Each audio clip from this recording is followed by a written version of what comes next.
오늘 하나님 말씀, 내가 바알에게 입맞추지 않는 7,000명을 남기리니 라는 제목으로 하나님 말씀 나누도록 하겠습니다. 1975년에 이스라엘 고고학자 제하브 메시엘이라는 사람이 이스라엘 남쪽의 시나이 반도를 지나가게 됩니다. 이스라엘 남단에 있는 시나이 반도에서 당시의 고고학계를 뒤집을 만한 엄청난 발견을 고고학자가 하게 돼요. 항아리 하나를 발견합니다. 거대한 항아리 하나를 발견해요. 충격적인 고고학계의 발견이었는데 그 항아리의 비문에는 다음과 같은 글귀가 써 있었습니다. 여호와와 그의 아세라의 이름으로 당신을 축복한다.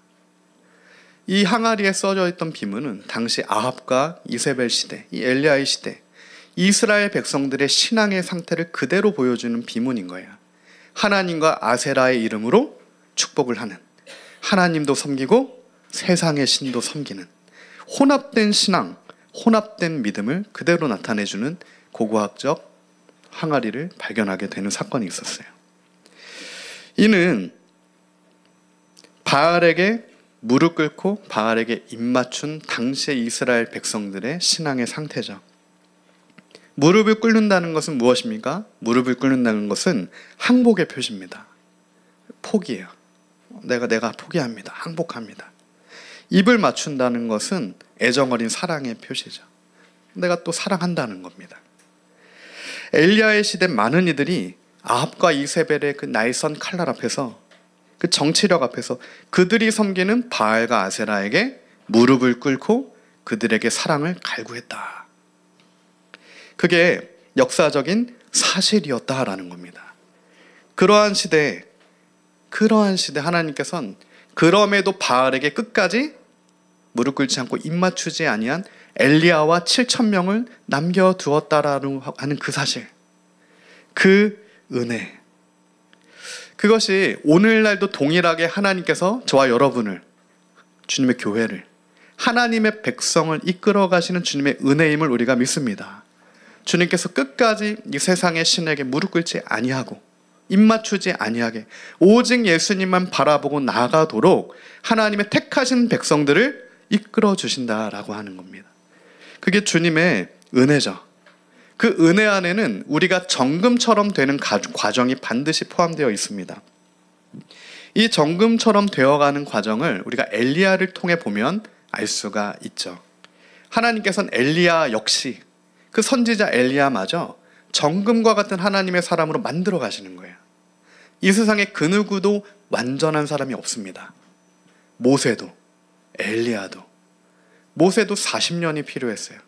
80년이 필요했죠. 엘리야도 완전하지가 않습니다.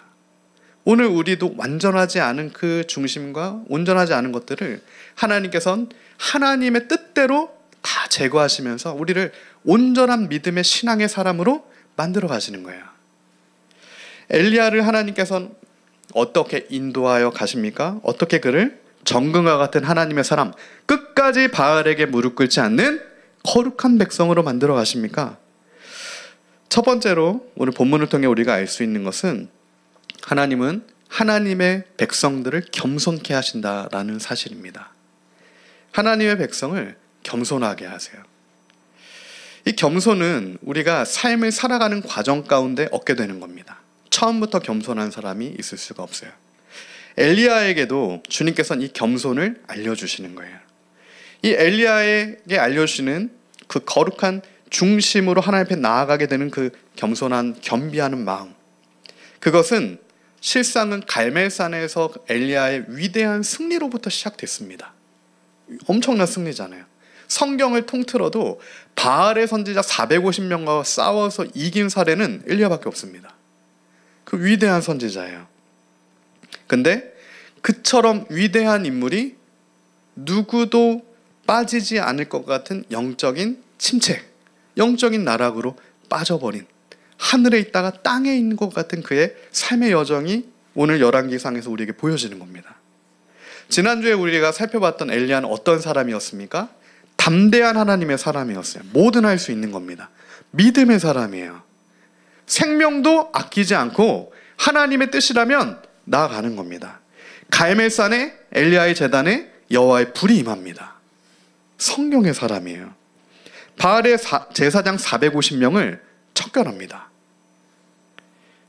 3년 6개월의 대기근이 엘리야의 기도로 가뭄이 종식돼요. 놀라운 사람이에요. 근데 엘리야가 기대했던 게 분명히 있는 겁니다. 이 정도 했으면 3년 6개월간의 가뭄이 끝났으면 450명의 바알의 선지자가 척결됐으면 여호와의 불이 임하는 것을 봤으면 그 이스라엘 왕 아합이 변화되어서 이제는 이스라엘이 변화되어야 되는 게 마땅한 것인데 그건 역시 엘리야가 바라는 바일 텐데 그러지가 않는 겁니다. 변화의 조짐이 보이지가 않는 거예요. 도리어 아합이 그 놀라운 하나님의 기적과 역사하심을 보고도 그를 지금 완전히 컨트롤하고 있는 이세벨에게 가서 이 사건을 얘기하죠. 아합이 이세벨에게 이 사건을 얘기해요. 그때 이세벨의 말이 어떠합니까? 엘리야를 죽이겠다. 내가 내일 이맘때에는 내 생명을 바알의 선지자 중 한 사람의 생명과 같게 하겠다. 그 이세벨의 말. 그러자 이 이세벨의 말을 들은 엘리야가 자신의 생명을 보존하기 위해서 도망가게 되는 겁니다. 지금 엘리야를 무너뜨린 건 다른 게 아닌 거야. 바알의 선지자들이 엘리야를 무너뜨린 게 아닙니다. 어떤 가뭄, 3년 6개월의 가뭄이 무너뜨린 게 아니에요. 무엇이 지금 엘리야를 무너뜨린 겁니까? 이세벨의 말 한마디.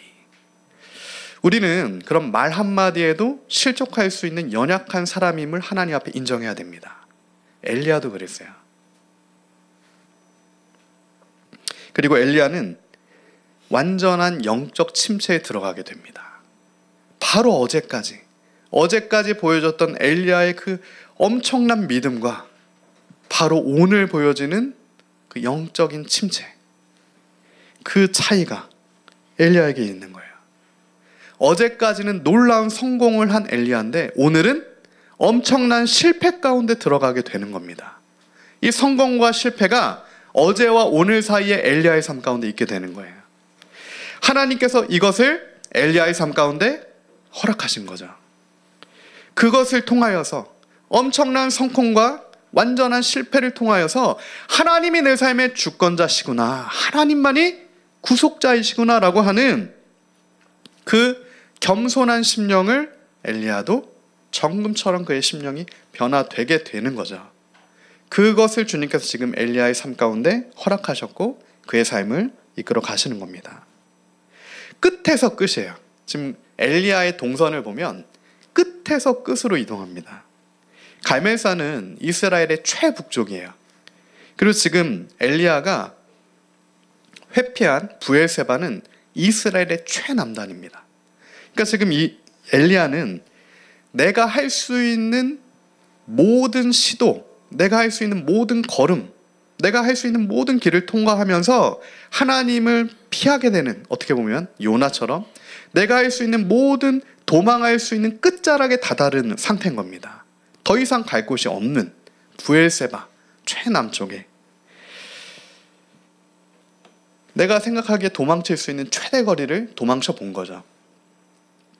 지금으로 치면은 이 키로수가 한 180km 정도 됩니다. 180km. 근데 이스라엘은 작은 땅이에요. 대한민국보다 훨씬 작습니다. 지금 이스라엘은 강원도만 하죠. 굉장히 작은 땅인데 180km는 굉장히 큰 거리가 되는 거예요.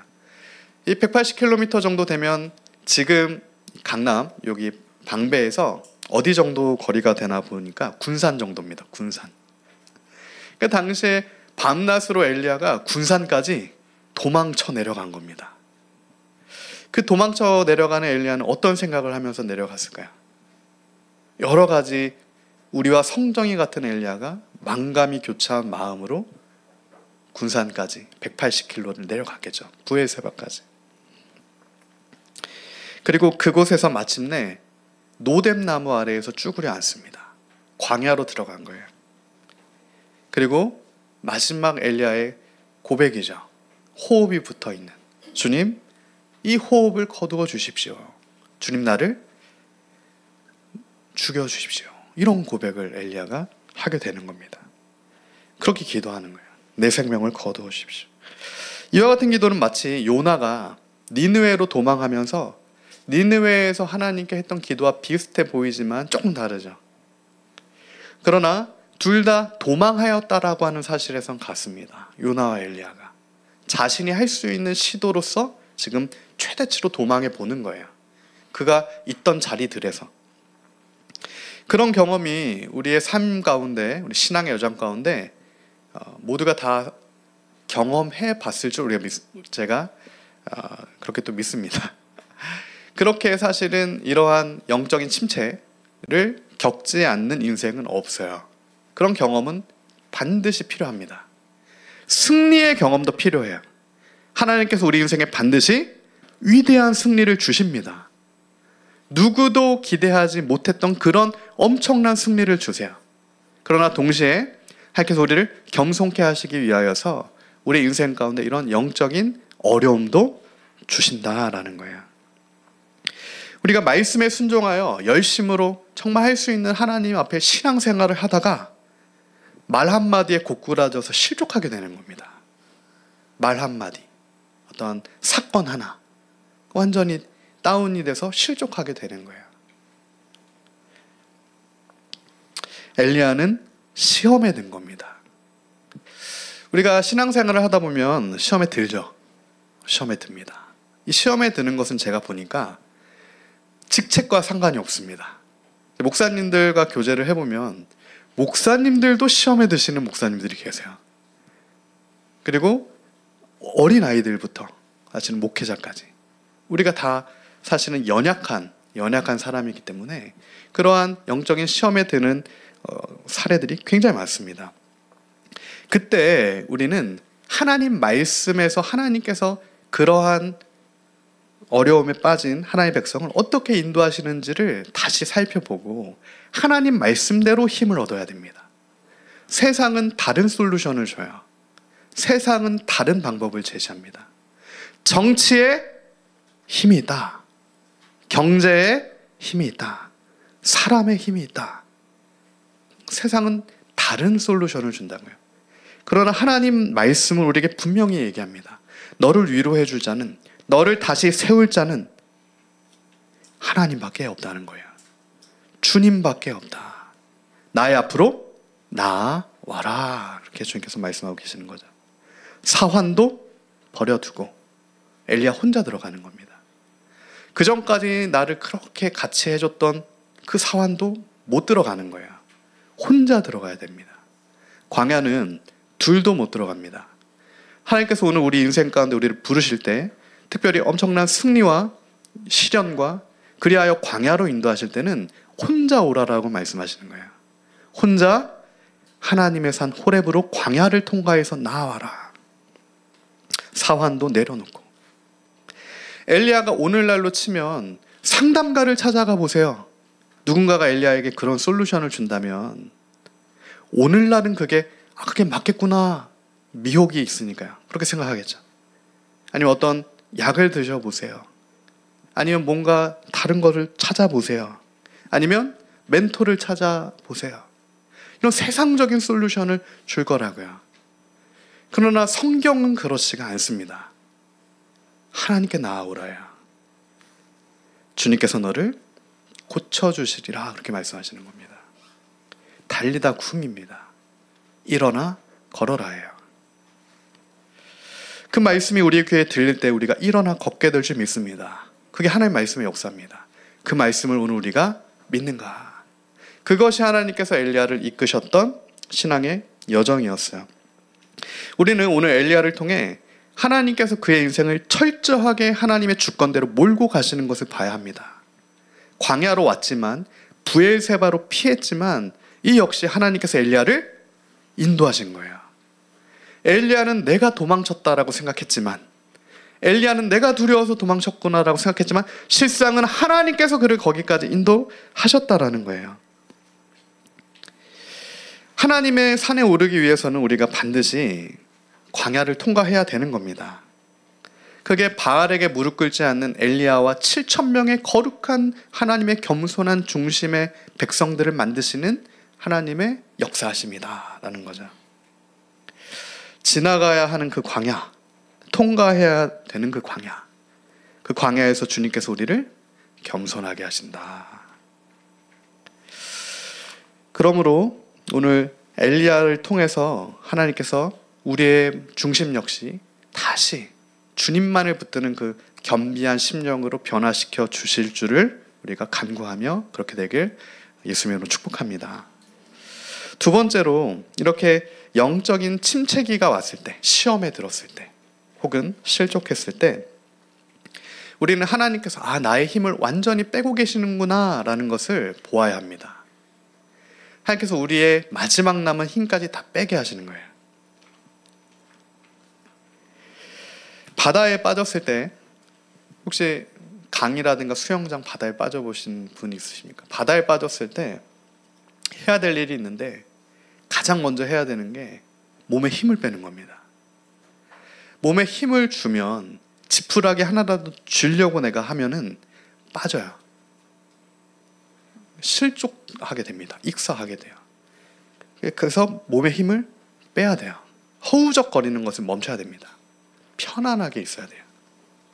완전히 힘을 뺄 때 그때 성령께서 우리를 인도하시는 거예요. 나의 힘을 다 빼게 하시고 성령의 능력과 성령의 힘으로 우리를 광야에서부터 다시 주님께로 인도하시는 주님의 그 은혜의 인도하심이 있는 겁니다. 괜찮습니다. 우리의 삶이 갈멜산에만 머무를 수는 없다는 얘기입니다. 갈멜산의 승리만 우리 삶에 있을 수는 없는 거예요. 실패도 괜찮은 겁니다. 도망쳐도 괜찮은 거예요. 노뎀나무에 앉아서 하나님께 나의 호흡을 거두어 달라라고 토로하는 것도 괜찮다라는 겁니다. 엘리야가 오늘 그것을 우리에게 알려주는 거예요. 하나님께서 나무라시지 않는 겁니다. 그럴 수 있다. 그럴 수 있다. 그럴 수 있는 겁니다. 그러나 이제부터는 그곳에서부터 내가 최대로 도망쳐본 그 자리에서부터는 사환도 내버려 두고 혼자 하나님 앞으로 나오라라고 말씀하시는 그 세밀한 음성을 우리가 들어야 합니다. 하나님 말씀의 인도하심을 다시 받아야 돼요. 그곳에도 하나님께서 살아계셨다. 그것을 우리가 알아야 하는 거죠.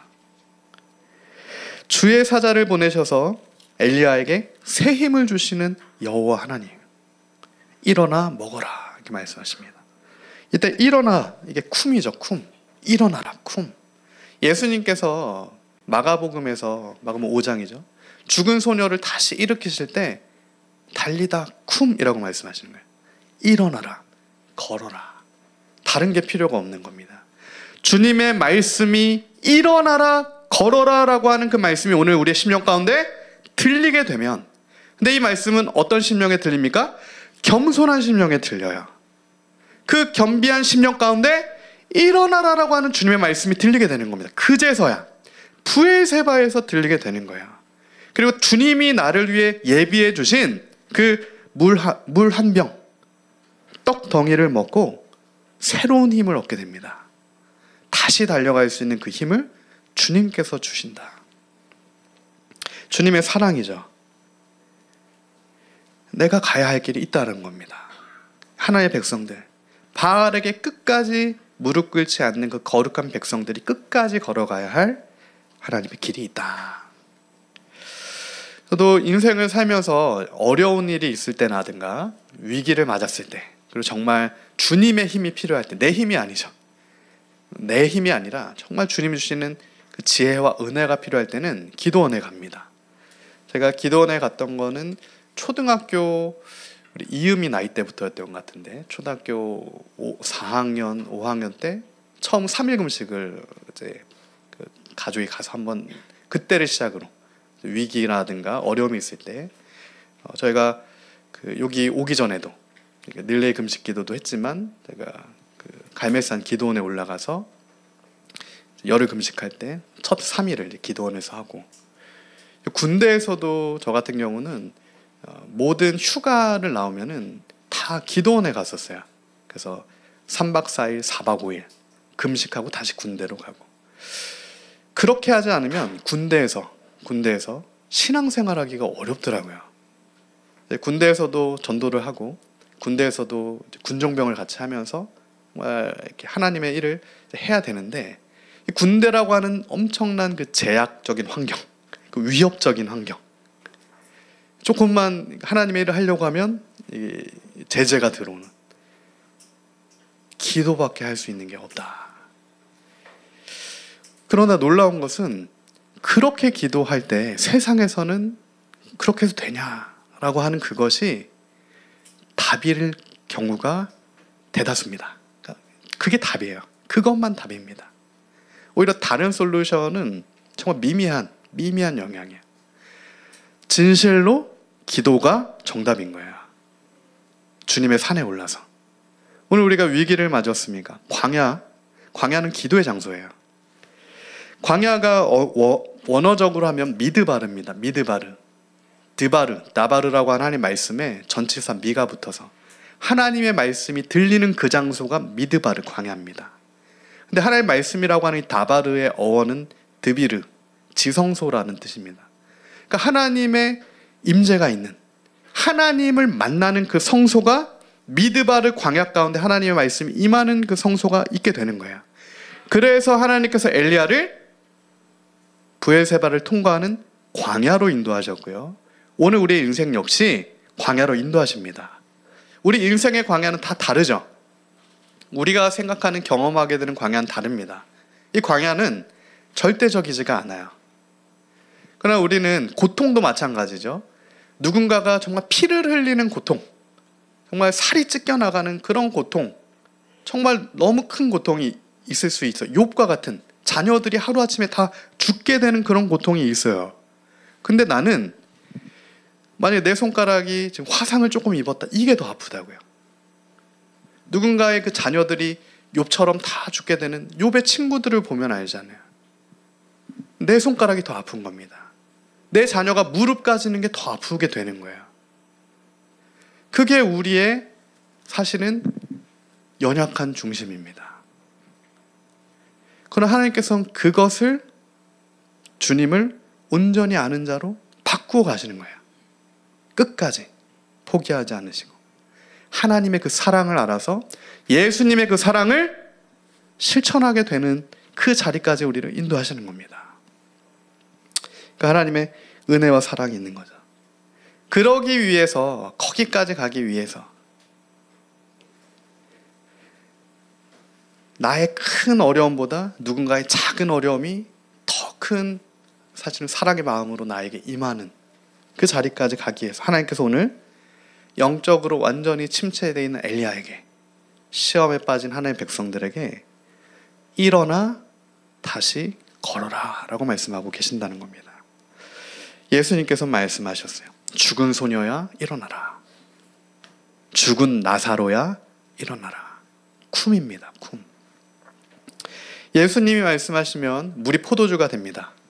예수님이 말씀하시면 죽은 소녀, 죽은 나사로가 다시 살아납니다. 이것은 엘리야를 더 깊은 차원으로 이끄시는 하나님의 인도하심이에요. 오늘 예수님께서 우리를 하나님을 더 중심으로 아는 자로, 하나님의 그 사랑을 온전히 알아서 그 사랑을 이제는 우리의 이웃들이죠, 강도 만난 자에게도 정말 주님의 사랑을 흘려보낼 수 있는 자로 세우시기 위하여서 우리를 인도하시고 계신 겁니다. 그래서 괜찮은 거예요. 그래서 넘어져도 괜찮다는 겁니다.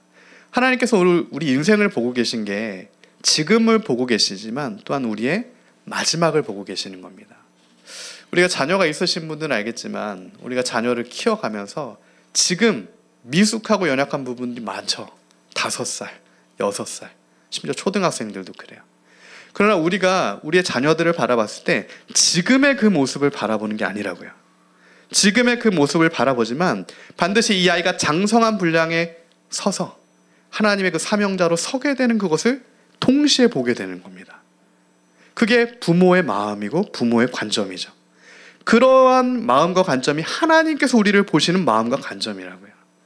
지금의 믿음의 초보, 어린 그런 분량이 아니라, 지금 넘어져 있는 엘리야가 아니라 다시 사명자로 일어서서 하나님의 사명대로 여호와의 산에서 주님의 말씀을 받고 다시 끝까지 달려나가는 그 엘리야를 주님께서는 보고 계시는 겁니다. 그렇게 주님께서 우리를 보고 계신다. 그 여호와의 산에 오르는 엘리야는 모세처럼 이제 하나님을 대면하여 아는 자가 되는 거예요. 주님을 대면하게 됩니다. 호렙산에서. 주님을 대면했던 자 모세, 주님을 대면했던 자 엘리야. 이 모세와 엘리야가 신약에서 변화선상에서 예수님과 함께 있죠. 주님을 만났던 모세와 주님을 만났던 엘리야가 예수님과 함께 있는 그 모습을 제자들이 보는 거예요. 주님을 깊이 아는 자들인 거예요. 오늘 그 은혜가 저와 여러분에게도 있기를 간구합니다. 우리 주님을 더 깊이 알아야 합니다. 그 사랑의 하나님을 더 깊이 알아야 돼요. 때로는 우리를 징계하시지만 그 징계가 사랑의 매임을 우리가 깨달아야 합니다. 괜찮다라고 말씀하시는 그 사랑의 아버지를 우리가 알아야 하는 거죠. 세 번째로 오늘 우리가 엘리야를 통하여서 하나님께서 그 바알에게 입맞추지 않은 7,000명을 어떻게 인도하시는가를 두고 봤을 때 주님께서 주시는 그 힘을 의지하여 40주 40여 광야를 통과하게 하시는 것을 볼 수가 있어요. 내가 준비해서 가는 게 아니에요. 내가 쌓아놓고 내가 모아서 40일을 가야 되니까 그게 아닙니다. 순종해서 가면 주님께서 통과할 수 있는 새 힘을 주시는 거예요. 음식물을 주시는 겁니다. 가면 브에셋까지 가면 거기서 호렙산까지 40일 40밤을 가야 하는 그것을 주님께서 주님의 뜻대로 그를 인도해 주신다라는 겁니다. 학자들은 이 호렙산을 신의 산이라고 얘기합니다. 하나님의 산 호렙산을 신의 산이다라고 얘기하는데 지금 이 위치가 어딜 거다라고 하기가 특정짓기는 어렵다라고 해요. 그러나 모세가 신의 산에서 40일을 40주야를 하나님을 만난 것처럼 지금 엘리야도 40주야를 통과하여 하나님의 산에 오르게 된 거예요. 광야를 통과하여 하나님의 산에 오르게 된다. 그렇게 하나님의 사람들은 정금처럼 된다. 오늘 우리가 그 여호와의 산에 오르기를 소망합니다. 그 지성소가 여호와의 산에 있어요. 그 주님의 산 시온산이죠. 주님의 임재가 있습니다. 주의 말씀이 있는 거예요. 그 광야에 주의 말씀이 임하는 거죠. 그곳에서 엘리야는 주님을 대면하게 됩니다. 주의 말씀을 이제는 알게 되는 거죠. 이를 히브리서 9장 12절은 우리에게 다음과 같이 증거합니다. 성경 있으신 분들 함께 살펴보면 좋을 것 같아요. 히브리서 9장 12절의 말씀이죠. 염소와 송아지의 피로 하지 아니하고 오직 자기의 피로 영원한 속죄를 이루사 단번에 성소에 들어가셨느니라. 대제사장 되신 예수님께서 예수님의 피로 십자가의 보혈의 피로 그 전까지는 못 갑니다. 그 전까지는 여호와의 지성소에 나아갈 수가 없어요. 아무리 염소의 피를 흘리고 송아지의 피를 흘려도 거룩하지 않은 우리가 하나님을 볼 수가 없는 겁니다. 나아갈 수가 없는 거예요. 그러나 이제는 거룩한 피를 흘리신 예수님의 십자가의 은혜로 말미암아 우리가 성소로 나아갈 담력을 얻게 되는 겁니다. 이 성소로 나아갈 담력이라고 하는 것은 자격이에요. 자격 없던 내가 그 하나님의 산에 오를 자격이 없던 우리가 이제는 예수님께서 하나님의 산에 오를 수 있는 주님의 자녀되는 권세를 주심으로 말미암아 우리가 주님께 나아갈 수 있는 겁니다. 그 주님의 산에 누가 계십니까? 예수님이 계세요. 구세주 예수님이 그 산에 계신다. 우리가 그 안에 주님이 우리 안에 거하게 되는 거예요. 주의 말씀을 그때 온전히 우리가 이제는 먹고 마시게 되는 겁니다. 예수님의 살과 피를 머리로 아는 정도가 아닌 거예요. 주님을 진짜 아는 겁니다. 주님의 살과 피를 먹고 마셔라. 예수님께서 제자들에게 말씀하셨습니다. 내 살을 먹어라. 내 피를 마셔라. 여호와의 산에 올라가서. 근데 그 산은 광야를 통과해서 올라갈 수 있다라는 거예요. 히브리서 10장 15절 16절이죠. 또한 성령이 우리에게 증언하시되 주께서 이르시되 그날 후로는 그들과 맺을 언약이 이것이라 하시고 내 법을 그들의 마음에 두고 그들의 생각에 기록하리라 하신 후에 아멘. 십자가에서 주님께서 승리하셨고 이제는 그 십자가의 보혈의 능력으로 승리하신 주님의 은혜가 성령의 역사하시로 말미암아 우리 심령 가운데 하나님의 말씀이 새겨지게 되고 우리의 생각 가운데 하나님의 말씀이 새겨지게 되는 겁니다. 우리가 예수님 안에 거하게 되는 거예요. 그 전까지는 안 됩니다. 구약에는 안 돼요. 옛 언약으로는 안 되는 일들입니다. 엘리야도 어려운 거예요. 그러나 오늘 우리가 이 시대를 살아가는 주님의 몸된 교회에 된 저와 여러분은 예수님께서 우리를 대속하시려 핏값을 흘리셨기 때문에 그 속죄하는 제사로 말미암아 우리가 단번에 주님 계신 그 성소 지성소로 나아가 주님을 뵐 수가 있게 되는 거죠. 주님께서 주님의 그 말씀, 주님의 약속을 우리 심령과 생각에 기록하신 겁니다. 기록하신 거예요. 이게 성령으로 거듭나게 되는 겁니다. 어머니의 태에 다시 들어가는 게 아니고요. 예수님 말씀하셨습니다. 성령으로 거듭나야 되는 거예요. 마음이 거듭나는 겁니다. 옛 생각이 거듭나는 거예요. 우리의 옛사람을 우리가 이 시간 오직 예수 그리스도의 이름 의지하여 다 벗어버리게 되기를 예수님의 이름으로 축복합니다. 옛사람을 벗어버리고 썩어져가는 구습을 따라가는 옛사람을 벗어버리고 새 사람을 입어라. 이 새 사람을 입는다는 것, 우리의 마음과 생각이 새롭게 되는 거예요. 전적으로 주님 말씀 앞으로 나아가는 겁니다. 이제는 주님을 대면할 수가 있게 되는 거죠. 여호와의 산에 올라서 19절이죠. 히브리서 10장. 그러므로 형제들아 우리가 예수의 피를 힘입어 성소에 들어갈 담력을 얻었나니. 이제 더 이상 우리는 다른 것 힘입지 않습니다. 사람도 아니고요. 사환도 아니고요. 아합이 변화되는 그런 정치력도 아닌 거야. 아합을 대체할 정치적인 인물도 아닌 겁니다. 이 경제도 아닌 거야. 다른 힘이 아닌 겁니다. 우리가 의지할 힘은 예수의 피를 힘입는 것밖에는 없는 겁니다. 오늘날 그리스도인들이 많이 놓치고 있는 부분이에요. 교회마저 지금 하나님의 말씀을 놓쳐버린 겁니다. 오늘 우리가 무엇으로 힘을 얻고자 하는가? 이 세상이 다른 것으로 힘을 얻고자 하는 것은 당연해요. 모든 이데올로기, 모든 이념들, 모든 좋아 보이는 것들. 그러나 그 중심에는 변화되지 않는 중심으로 그럴듯한 것을 붙이는 건 마치 바알과 아세라의 이름으로 축복하는 것과 다르지 않게 되는 겁니다. 그 혼합과 그 누룩. 그게 예수님 시대에도 바리새인들 가운데 있었고요. 열심당 안에도 있었고요. 사두개인 안에도 있었고요. 심지어 금욕주의, SNF파 안에서도 있었다라고 주님께서 말씀하시는 거예요. 어떤 파가 아닌 거죠. 변화된 중심입니다. 예수 피만 힘입는 자, 거듭난 주의 백성. 그 구원의 은혜가 오늘 저와 여러분에게 임하였음을 깨달아서 다시 우리가 예수의 피를 힘입고 성소로 나아가 주님을 온전히 알게 되는 그 은혜의 역사 있기를 예수님의 이름으로 축복하고 소망합니다. 그 새로운 살 길을 주님께서 우리에게 내어주셨다. 새로운 살 길이에요. 그래서 우리는 네 번째로 이 엘리야의 그 변화되는 과정을 통하여서 하나님께서 우리 역시 그렇게 동일하게 인도하실 때 여호와의 산에서 우리에게 새로운 믿음을 주심으로 새로운 사명을 주셔서 다시 회복시키시는 것을 알 수가 있는 겁니다. 다시 우리가 믿음으로 일어서게 되는 겁니다. 여호와의 산에 올라서. 이때 오늘 말씀의 11절부터 14절까지 보면 엘리야를 보면 참 여러 가지로 놀랍습니다. 그 광야를 뚫고 왔잖아요. 여호와의 산에 올라갔습니다. 주님의 소리를 지금 듣는 거예요.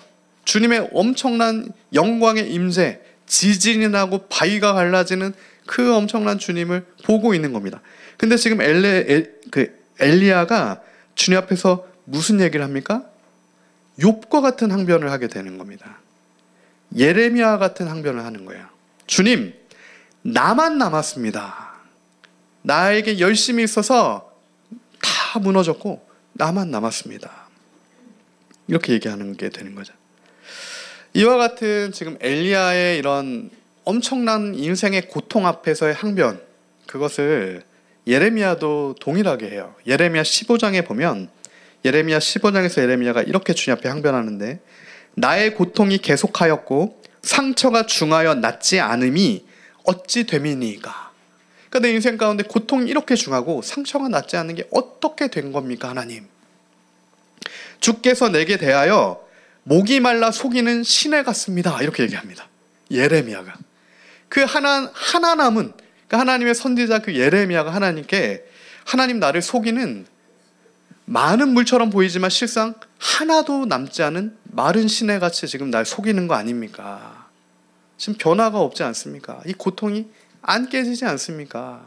하나님 나를 속이시는 거 아닙니까? 예레미야가 예레미야 15장에서 그렇게 기도한다고요. 근데 지금 엘리야가 여호와의 산에 올라서도 동일한 항변을 하나님께 하는 모습을 우리가 보게 됩니다. 오늘 말씀을 통해.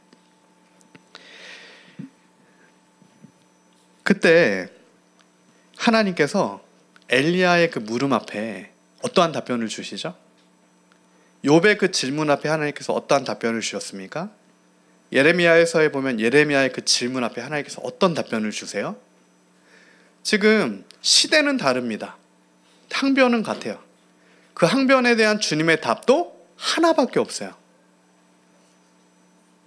그 주님의 답은 회개하랍니다. 돌이켜라. 다시 주님 앞으로 나아와라. 다른 말씀하시지 아니에요. 다시 일어나라. 다시 사명을 붙들어라 라고 말씀하시는 겁니다. 동일한 말씀을 하시는 거예요. 예레미야의 항변 가운데서도 하나님께서는 네가 먼저 돌아와라 이렇게 말씀하십니다. 네가 먼저 다시 나에게 돌아오면, 이 돌아오라는 슈브입니다. 네가 다시 먼저 회개하면 내가 너를 내 앞에 다시 세울 것이고, 내가 슈브 돌아와서 회개하면 내가 너를 나의 입으로 삼을 것이고, 내가 회개하면 내가 너를 놋 성벽처럼 보호해 주겠다 이렇게 약속을 주십니다. 마찬가지로 오늘 엘리야에게 하나님께서는 새로운 사명을 주심으로 그가 하나님 앞에 했던 모든 항변을 회개하고 다시 일어서서 다시 주님의 그 사명의 자리로 가게 인도하시는 것을 우리가 볼 수 있는 겁니다. 이를 통해 우리는 알 수 있는 거죠. 하나님이 주시는 사명이 하나님의 백성들을 다시 살게 하는 겁니다. 오늘 우리는 사명자로 부름을 받은 거예요. 그래서 그 모든 인생을 허락하시는 겁니다. 모세도 사명자였고요. 생각해 보세요. 엘리야도 사명자였고요. 사도 바울도 사명자였고요. 다니엘도 사명자였고요. 요셉도 그렇고요. 바울도 그렇고 예수님의 제자들도 그렇고요. 요한계시록에 심지어 모든 교회들도 사명이 있고요. 사명이 없는 인생, 사명이 없는 교회가 없습니다. 사명이 없는 백성은 죽은 백성이죠.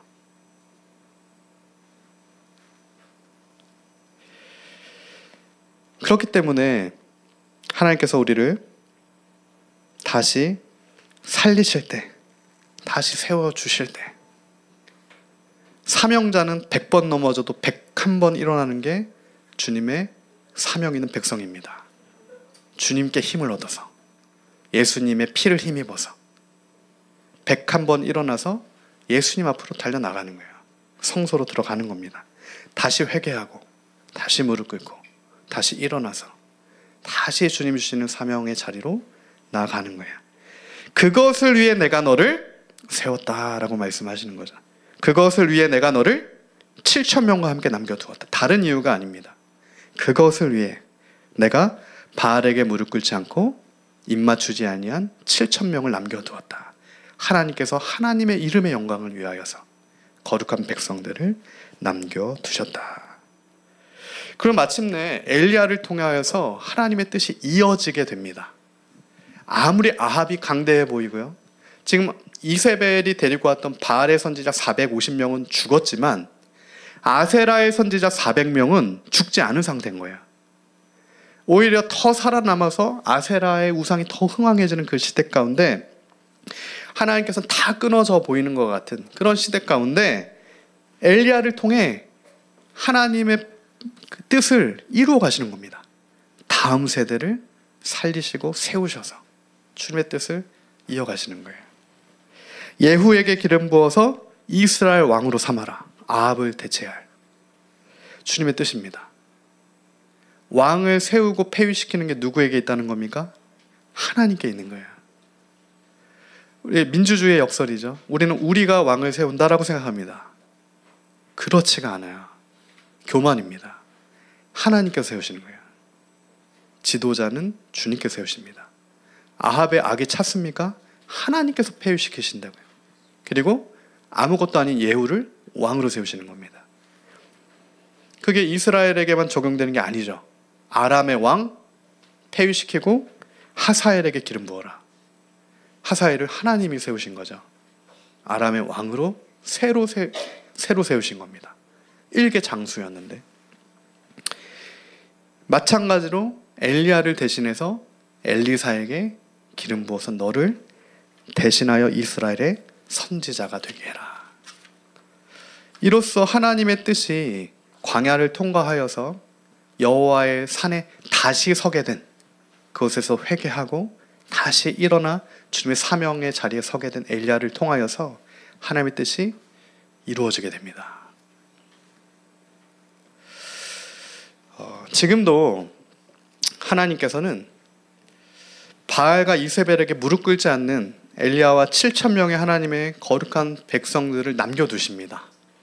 이 시대 가운데서도 남겨두세요. 바알에게 끝까지 무릎 꿇지 않는 7,000명의 하나님의 거룩한 백성들, 구원 얻는 백성이죠. 오직 예수 피만 힘입는 자들입니다. 다른 힘을 얻는 자가 아니에요.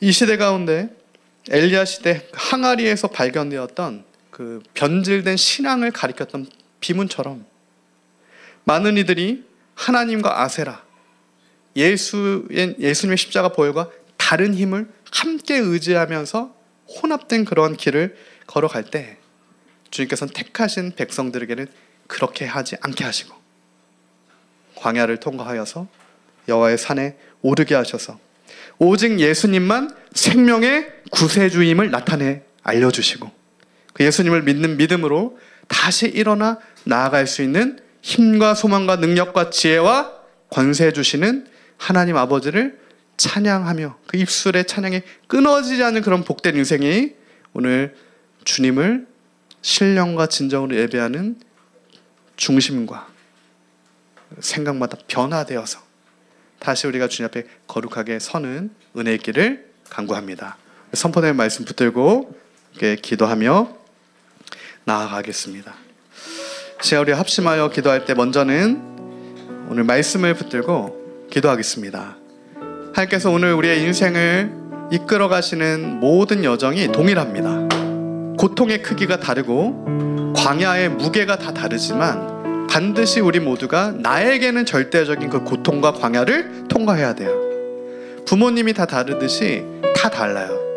이거 상대화할 수 없습니다. 나의 작은 것이 남의 큰 것보다 더 이게 작다라고도 사실 말 못하는 겁니다. 누군가에게는 다 그게 가장 큰 거예요. 그러나 하나님께서는 그것을 나에게 가지고 오라라고 말씀하시는 거예요. 사람이 아닌 거죠. 힘이 아닙니다. 정치도 아니고 지도자도 아니에요. 하나님께 우리가 이 시간 그것을 내어드리고 오직 예수의 피만 힘입어 우리가 다시 성소로 나아가 하나님 앞에 서는 그 은혜를 간구하며 시간 함께 합심하여 기도하며 나아갑시다. 오 사랑 많으신 주님 감사합니다. 하나님 이 시간에 우리가 다시 일어서기를 갈망합니다.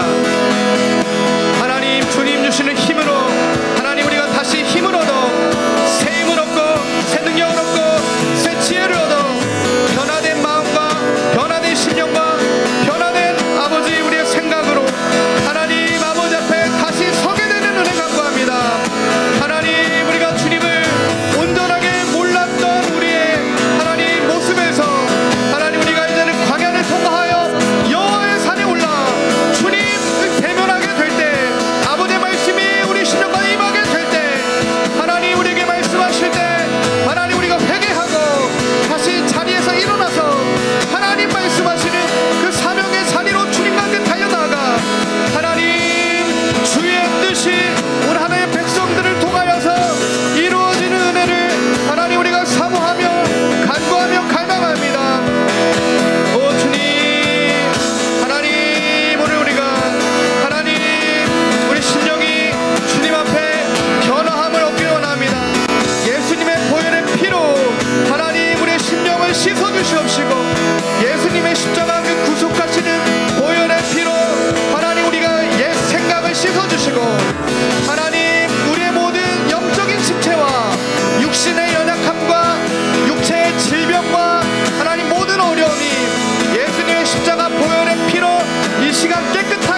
우리의 심령을 하나님 죄악된 우리의 심령을 부드럽게 하시고 하나님의 마음 가운데 하나님의 말씀이 새겨지게 하시고 하나님